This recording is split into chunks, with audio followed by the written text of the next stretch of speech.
Let's get more now on our top story, the wildfires raging in Brazil's Amazon rainforest. Advisors to G7 leaders are said to be discussing concrete ways to stop the blaze that can be decided when world leaders meet this weekend in France. Today, the European Union increased pressure on Brazilian President Jair Bolsonaro to act to limit the fires. So what do these wildfires say about the well-being of the planet? Let's speak to Tom Burke, chairman and co-founder of the group E3G, third generation environmentalism. Hello to you, Tom. We've had Emmanuel Macron, Boris Johnson, celebrities like Madonna, all speaking of their horror at what is happening in the Amazon rainforest. Why does this matter to us? It matters most immediately because of the impact on climate change, which really affects every single person on the planet. And that's because as you burn the rainforest, so you put enormous amounts of additional carbon into the atmosphere, and that's the first impact. But then it has a second impact because if you change the vegetation cover, you take away one of the places that absorbs quite a lot of the carbon that comes from industrial processes and helps to lower the pressure. So you're giving a double whammy on the climate by burning, adding carbon dioxide, and by diminishing your ability to remove carbon dioxide from the atmosphere. So very bad news. So the rainforest is known as the lungs of the planet. Why is that? What is the function that they play?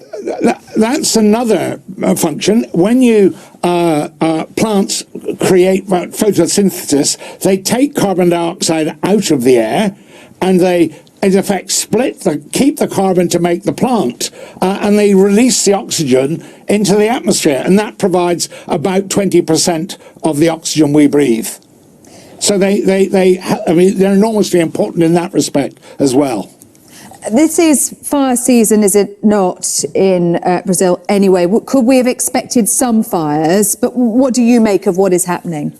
Well, what's happened? I mean, there are always fires at this time of the year in Brazil, but on nothing like this scale. These have doubled in the last 12 months, and they increased in the 12 months before that.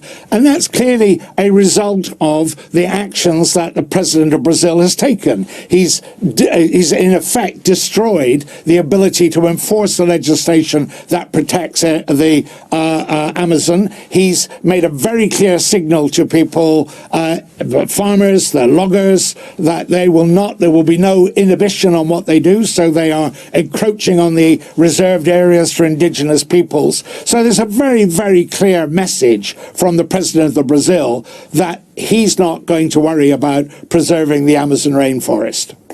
Are we seeing here that classic tug between economics and the environment?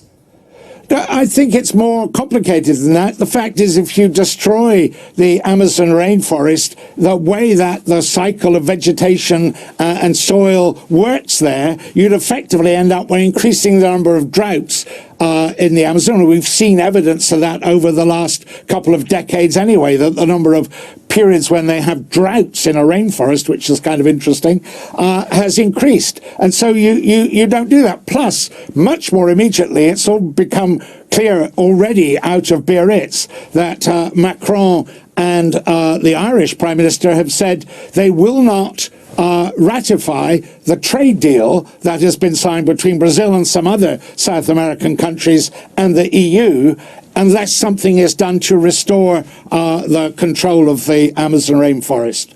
Tom Burke, thank you very much indeed for your expertise this afternoon here on Sky News.